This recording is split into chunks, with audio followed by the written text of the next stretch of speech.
मान्यवर 6 साल से करीब 6.5 साल से मणिपुर में भारतीय जनता पार्टी की सरकार है। मणिपुर में भारतीय जनता पार्टी सरकार बनी तब से 3 मई तक एक भी दिन कर्फ्यू नहीं डालना पड़ा। मैं मेरी बात आग्रह के साथ कहना चाहता हूं, मणिपुर में भारतीय जनता पार्टी की सरकार के 6 साल पूरे हुए। 6 साल में मणिपुर में एक भी दिन कर्फ्यू नहीं डालना पड़ा। मणिपुर के अंदर एक भी दिन बंद नहीं रहा। मणिपुर के अंदर एक भी दिन ब्लॉकेड नहीं हुआ और उग्रवादी हिंसा लगभग समाप्त हो गई। ये 6 साल का भारतीय जनता पार्टी के शासन का इतिहास था। 2021 में हमारे देश की पड़ोस में म्यांमार में सत्ता परिवर्तन हुआ और म्यांमार में वहां पर मिलिट्री का शासन आया, डेमोक्रेटिक सरकार गिर गई और वहां पर एक कुकी डेमोक्रेटिक फ्रंट है, इसने लोकतंत्र के लिए आंदोलन चालू करा। जब कुकी डेमोक्रेटिक फ्रंट ने लोकतंत्र के लिए आंदोलन चालू करा, वहां की मिलिट्री शासन ने इन पर कड़ाई करना शुरू की, दबिश बनाना शुरू की और चूंकि म्यांमार की बॉर्डर फ्री बॉर्डर है मान्यवर, वहां फेंसिंग नहीं है और आज से नहीं, आजाद हुए तब से नहीं फेंसिंग नहीं है, तो बहुत बड़ी मात्रा में मिजोरम और मणिपुर के अंदर कुकी भाइयों का वहां शरणार्थी नाते यहां आना शुरू हुआ। मैं इसलिए कहना चाहता हूं मान्यवर, क्योंकि उनका झगड़ा म्यांमार की मिलिट्री से था और दबिश शुरू हुई, इसलिए वो यहां पर आए। मान्यवर, हजारों की संख्या में कुकीज आदिवासी भाई यहां आना शुरू हो गए और परिवार बसने लगे। कहां बसेंगे? तो जंगल में बसने लगे और एक प्रकार से मणिपुर के बाकी हिस्सों में एक असुरक्षा की भावना हुई कि हमारी जनसांख्यिकी बदल जाएगी। हमने उसको देखा। उसी वक्त मान्यवर हमने गृह मंत्रालय में 2022 में निर्णय किया कि अब ये बॉर्डर को खुला नहीं कर सकते, बॉर्डर बनानी पड़ेगी, फेंसिंग करनी पड़ेगी। हमने 10 किलोमीटर फेंसिंग पूरी कर दी है, 60 किलोमीटर का काम चालू है और 600 किलोमीटर का सर्वे चालू है। आपने 2014 तक कभी फेंसिंग नहीं की। हमने दूरंदेशी से 30 में दंगे हुए, 21 में ही फेंसिंग का काम शुरू कर दिया था। 10 किलोमीटर ट्रायल फेंसिंग बन चुकी है, 60 किलोमीटर का काम चालू है और 600 किलोमीटर का सर्वे बाकी, जिससे ये घुसपैठ को रोका जा सके। फिर एक अनरेस्ट खड़ा होने लगा क्योंकि वहां जनसांख्यिकी बहुत निर्णायक होती है मान्यवर। घाटी में मतई रहते हैं और पहाड़ पर कुकी और नागा ट्राइबल भाई रहते हैं, तो एक जनसांख्यिकी के बदलाव का बड़ा दबाव रहता है कि हमारी संख्या, हम अल्पमत में आ जाएंगे। तो इसके लिए हमने लगभग जनवरी महीने से हमने वहां पर जितने भी शरणार्थी आए थे उनको एक परिचय पत्रक देने की शुरुआत की। उनका थंब इम्प्रेशन लिया, आई इम्प्रेशन लिया और थंब इम्प्रेशन और आई इम्प्रेशन को वोटर लिस्ट और आधार कार्ड के नेगेटिव लिस्ट में डालने का काम किया। ऐसा नहीं है मान्यवर कि यहाँ गृह मंत्रालय के कंट्रोल रूम में कोई आंख मूंद कर सुआ।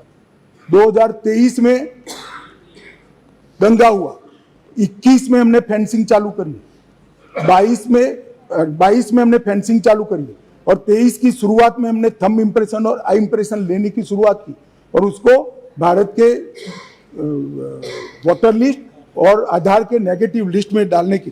फिर भी ये जिस प्रकार से संख्या बढ़ती गई, एक असुरक्षा की भावना मतई लोगों में फैलती गई मान्यवर। ये जो वहां पर एक फ्री रेजिम है, नेपाल की तरह वहां पासपोर्ट नहीं चाहिए।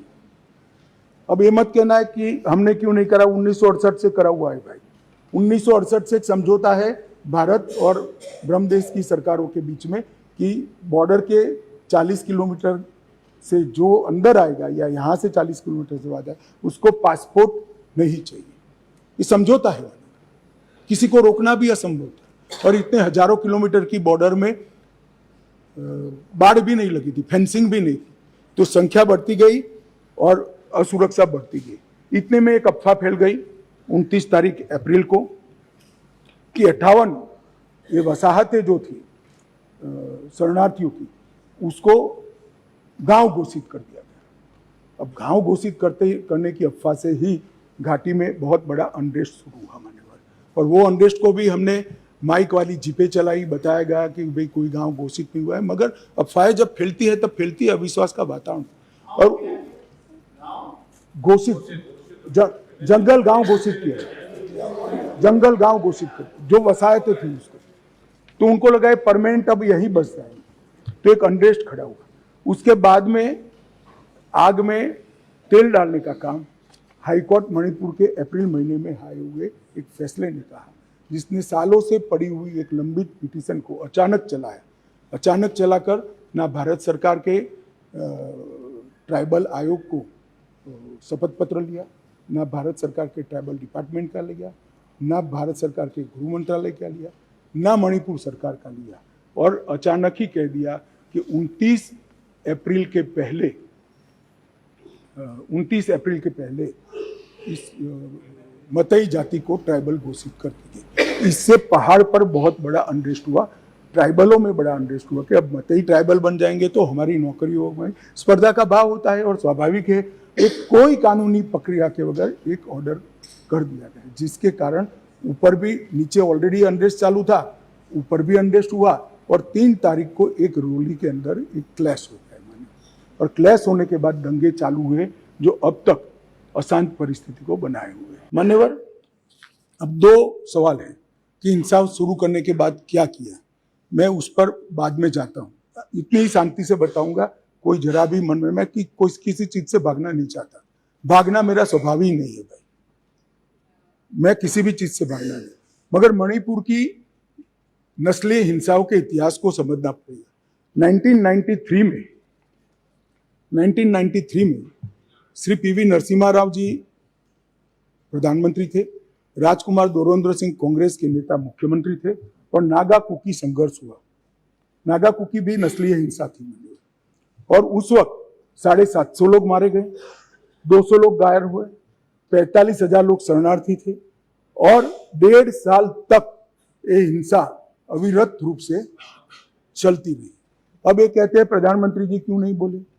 भाई 700 लोग मारे गए थे, 200 लोग घायल हुए, 45,000 लोग शरणार्थी बने। आपको मालूम है जवाब किसने दिया? मान्यवर, इनको मालूम है जवाब किसने दिया? MOS राजेश पायलट।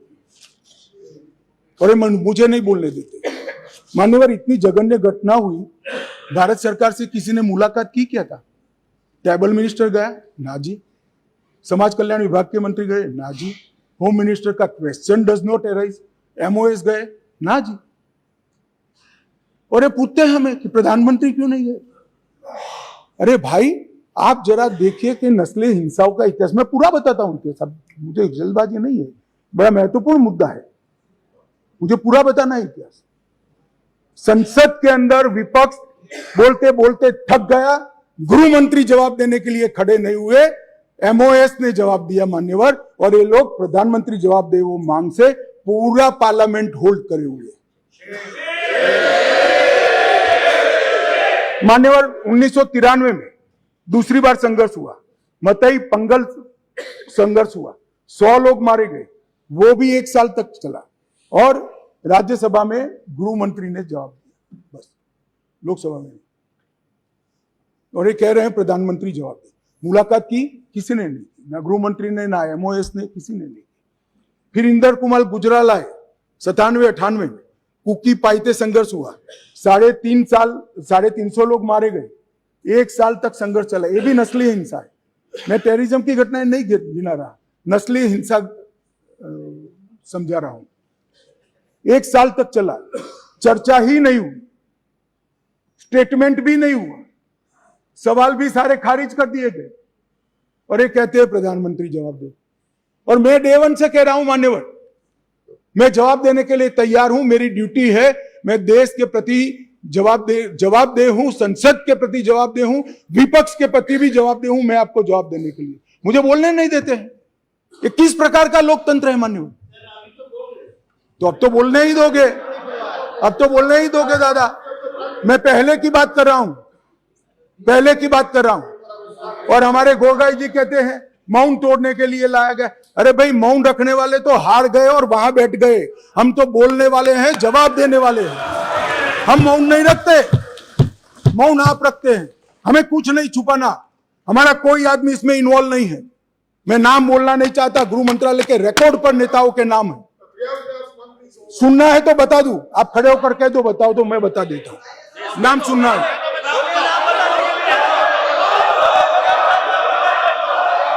मान्यवर, बाद में 2004 में मनमोहन सिंह जी थे, इबोबी सिंह जी थे, लगभग 1700 लोगों के एनकाउंटर हुए, 1700 लोग एक तरफा वर्दी से। ऐसा वहां मानते हैं, मैं नहीं मानता। मैं तो व्यवस्था में विश्वास रखने वाला हूं। वहां लोग मानते हैं वर्दी से की हुई नस्ली हिंसा। 1700 सुप्रीम कोर्ट ने संज्ञान लिया, ढेर सारी एसआईटियां बनी, मगर किसने जवाब दिया? कोई नहीं, एक चर्चा नहीं, ना एमओएस ना मिनिस्टर। अब मुझे बताइए भाई, चिदम्बरम साहब थे और वहां राज्यसभा में मेरा हिसाब मांगते थे, मुझे बोलने नहीं देते। मैं आपके माध्यम से देश की जनता को कहना चाहता हूं, ये परिस्थिति जन्य नस्लीय हिंसा है, इसको राजनीति का मुद्दा नहीं बनाना चाहिए। हम हिंसा में की आग में तेल डालने का काम न करें। हम तेल न डालें। तेल कैसे डाला जाता है मैं बताता हूं। श्री राहुल गांधी जी यहां से वहां मुलाकात करें, मैं बड़ा स्वागत करता हूं। संवेदना है, मणिपुर की चिंता है। गए, एयरपोर्ट पर उतरे, उन्होंने कहा कि भाई हमें चूड़ाचांदपुर जाना है। ठीक है भाई, अगले दिन जाने वाले थे, पहले दिन कहा कोई बात नहीं, चाहिए आप जरूर जाना चाहिए। हमने कहा हेलीकॉप्टर से चले जाइए, कि नहीं मैं रोड से जाऊंगा। पुलिस ने रोकना पड़ा। फिर 3 घंटे तक ऑल इंडिया लाइव कराकर ये नाटक देश को दिखाया, और फिर 4 बजे दूसरे दिन हेलीकॉप्टर से चले गए। भाई हेलीकॉप्टर से चले जाते तो क्या आपत्ति थी? हमने सुरक्षा की पूरी व्यवस्था की थी, परंतु इस प्रकार की काम करने के लिए वहां जाना, इसको पॉलिटिक्स कहते हैं गौरव जी। आप वहां जाते हैं तो कोऑपरेट करिए। चूड़ाचांदपुर जाने से कोई नहीं रुक रहा, हम हेलीकॉप्टर से भेज रहे हैं। आप जाना नहीं चाहते, नहीं मैं बाय रोड ही जाऊंगा। चलो बाय रोड जाना है, जनता को दिखाना है, तो फिर दूसरे दिन क्यों गए? दूसरे दिन भी न जाते, दूसरे दिन भी गए तो पहले दिन सत्याग्रह दिखाना था। भाई इस तरह की पॉलिटिक्स ऐसी विषम परिस्थितियों में मत करो। क्या आप मानते हैं,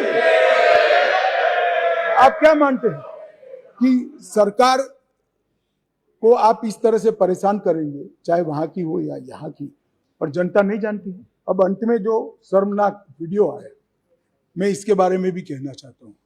मान्यवर, ये वीडियो 4 मई के दिन की दुर्भाग्यपूर्ण घटना है। दुनिया में किसी भी जगह पे, किसी भी स्थान पर, किसी महिला के साथ, किसी युवा महिला के साथ इस तरह की घटना समाज के नाम पर धब्बा है।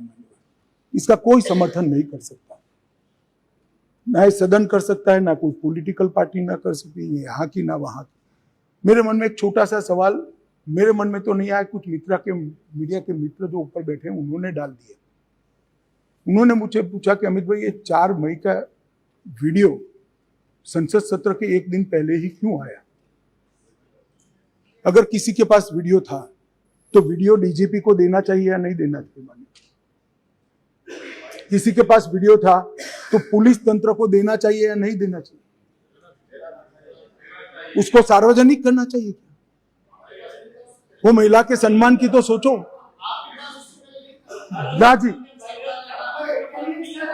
इंटेलिजेंस का सवाल नहीं था भाई, वहां उस वक्त इतने हुड़दंग में। एक मिनट, इंटेलिजेंस के पास नहीं आया, मगर आपको देना चाहिए था या नहीं देना चाहिए? आपको देना चाहिए था या नहीं देना चाहिए? हाँ, दादा का काम टीवी में बताने का है। दादा का काम मान्यवर, फिर भी मैं टाइमिंग में ज्यादा नहीं जाना चाहता। सुनिए ना भाई, मैं टाइमिंग में ज्यादा जाना नहीं चाहता। मान्यवर, वीडियो किसी के पास भी था, मैं इन पर आरोप नहीं कर रहा हूं, किसी के पास भी था। अगर उसने डीजीपी को दे दिया होता तो 5 तारीख को ही पकड़ गए होते, क्योंकि जिस दिन वीडियो दिया उसी दिन वीडियो की कॉपी पर से हमने फेस आइडेंटिफिकेशन सॉफ्टवेयर का उपयोग करते हुए, सरकारों के डेटा के साथ मिलान करते हुए 9 के 9 लोगों को अरेस्ट कर दिया, और वो आज ट्रायल फेस कर रहे हैं जेल में। मान्यवर, 3, 4, 5 मैं पूरे देश को बताना चाहता हूं, इस देश के प्रधानमंत्री ने रात को 4 बजे भी मुझे फोन किया है और दूसरे दिन 6:30 बजे मुझे फोन से उठाया भी इस देश के प्रधानमंत्री ने। और ये कह रहे हैं मोदी जी ध्यान नहीं रखते। मान्यवर 3 दिन तक लगातार हमने यहां से काम करने का काम किया, 16 वीडियो कॉन्फ्रेंस करी, 36,000 लोग सिक्योरिटी फोर्सेस सीएपीएफ के वहां पहुंचाए, वायुसेना के विमानों का उपयोग किया, चीफ सेक्रेटरी बदल दिया गया, डीजीपी बदल दिया गया, सुरक्षा एडवाइजर भेज दिया गया, चीफ सेक्रेटरी भारत सरकार ने भेजा, डीजीपी भारत सरकार ने भेजा, सुरक्षा एडवाइजर भारत सरकार, ये सब 4 तारीख की शाम को समाप्त हो गया था। 3 को हिंसा हुई, 4 तारीख को समाप्त हो गया था। और ये कहते हैं 356 क्यों ना लगाया? 356 तब लगती है जब हिंसा के समय राज्य सरकार कोऑपरेट न करे। हमने डीजीपी बदल दिया, उन्होंने भारत सरकार के डीजीपी को स्वीकार कर लिया, हमने चीफ सेक्रेटरी बदल दिया, उन्होंने भारत सरकार के चीफ सेक्रेटरी भेजे हुए चीफ सेक्रेटरी। मैं यही कह रहा हूं, समझ ना हो तो नहीं आएगी भी। सीएम तब बदलना पड़ता है जब कोऑपरेट न करे। ये सीएम कोऑपरेट कर रहा है। यूपीए के शासन में वहां नाकाबंदी की जाती थी, ब्लॉकेड लगाए जाते थे। 1 साल में 139 दिन से 30 दिन तक का ब्लॉकेड रहा, 5 साल तक ब्लॉकेड लगे और उस वक्त पेट्रोल के दाम 1200 रुपये तक पहुंचे थे। हमने 28 दिन में पूरा काम पूरा कर रेलवे को वहां पहुंचा है और अबाधित रूप से आज सप्लाई वहां पर चालू है और दामों को बढ़ने नहीं, अबाधित रूप से। और इतनी कठिन परिस्थिति थी कि कुकी एरिया में मतई ड्राइवर नहीं जा सकते थे, मतई एरिया में कुकी ड्राइवर नहीं जा सकते। हम आसाम से ट्रक भी लाए, ड्राइवर भी लाए, सेना को भी लगाए और जाकर दामों को हमने कंट्रोल करने का काम किया है। मान्यवर, मैं हिंसा की भी आंकड़े देना चाहता हूं। मैं क्यों कह रहा हूं कि आप राजनीति कर रहे हो, मैं लॉजिक के साथ कह रहा हूं। मान्यवर, अब तक 152 लोग मारे गए, इसमें कोई छुपाने की जरूरत नहीं है। ये सोशल मीडिया के जमाने में छिप भी नहीं सकता है और हमारा स्वभाव भी छिपाने का नहीं है। मान्यवर, 152 लोग मारे गए, इसकी एनालिसिस क्या है? मई में 107 मारे गए, मई महीने। आज हम अगस्त में, जून में 30 मारे गए, जुलाई में 15 मारे गए और अगस्त में अब तक 4 मारे गए। मान्यवर, मई में जो 107 मारे गए उसमें से 68 लोग 3, 4 और 5 में पहले 3 दिन में ही मारे गए। मान्यवर, मैं शांति के लिए किए गए प्रयासों को भी सदन के सदस्यों को बताना चाहता हूं।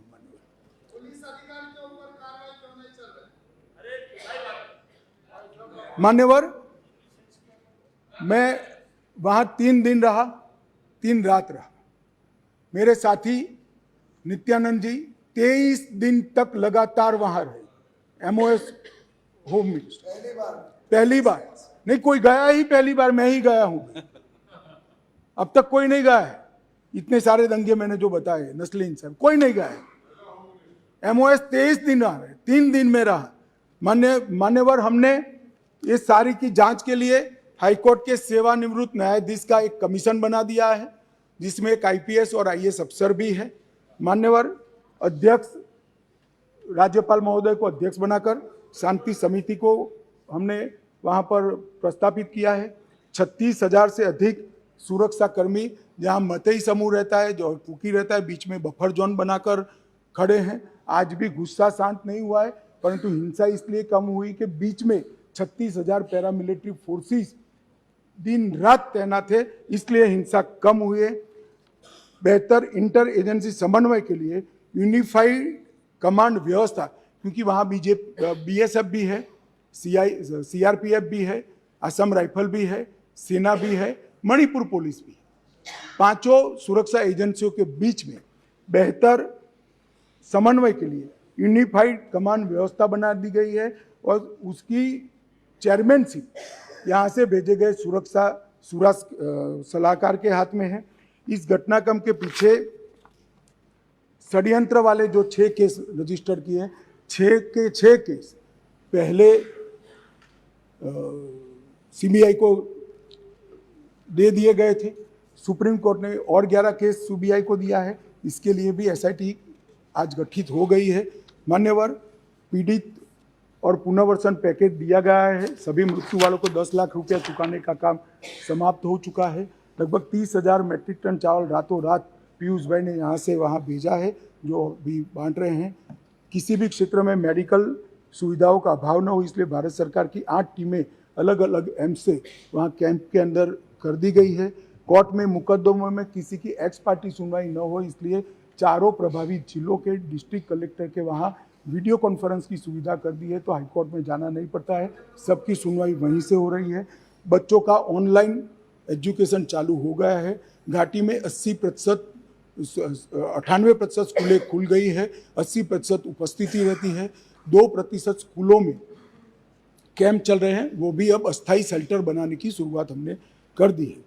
राहत सामग्री सुलभता से मिले, इसके लिए भी हमने ढेर सारे प्रयास किए हैं। और सुरक्षा की समीक्षा भी हर सप्ताह मैं यहाँ से वीडियो कॉन्फ्रेंस से यूनिफाइड कमांड के साथ करता हूँ। गृह सचिव हर दूसरे दिन करते हैं और डीआई भी हर रोज करते हैं। मान्यवर, इतनी क्लोज वॉच के साथ वहाँ शांति बनाने का प्रयास चल रहा है। मैंने आगे कहा कि पुरानी सरकारों में किसी में 9 महीना हुआ, किसी में 1.5 साल हुआ। मैं इतना जरूर कहना चाहता हूँ मान्यवर, कम से कम समय में ये हिंसा को शांत करने का काम हम कर पाएंगे, ऐसा मुझे भरोसा है। इस सदन के माध्यम से मणिपुर के दोनों समुदायों से करबद्ध निवेदन करना चाहता हूँ, हिंसा किसी भी समस्या का समाधान नहीं है। वार्ता करिए। अभी हम मतई समुदाय के साथ भी वार्ता कर रहे हैं, मैं स्वयं कर रहा हूँ। कुकी समुदाय के साथ भी वार्ता कर रहे हैं, आज भी की थी, मैं स्वयं कर रहा हूँ। मेरा अनुरोध है कि साथ में बैठकर, भारत सरकार के साथ बैठकर इस समस्या का समाधान निकाल दीजिए। अफवाहों से ज्यादा अविश्वास का वातावरण हुआ है। भारत सरकार की जरा भी मंशा नहीं है कि वहां की डेमोग्राफी को चेंज कर दिया जाए। घुसपैठ को भी हम रोकेंगे। हमने राजद्वारी तरीके से म्यांमार के साथ भी बात की है और हर प्रयास हम करना चाहते हैं जो हम कर पाते हैं। मान्यवर, मैं इतना ही कहना चाहता हूं कि इस विषय पर राजनीति नहीं करनी चाहिए। ये विषय ऐसा है जिसमें किसी की जान गई है, किसी का सम्मान गया, किसी के साथ दुर्व्यवहार हुआ है। वो व्यक्ति हमसे कितना भी दूर रहता हो, मगर भारत का है और इसके प्रति हम सबके मन में, पूरे सदन के मन में संवेदना होनी चाहिए।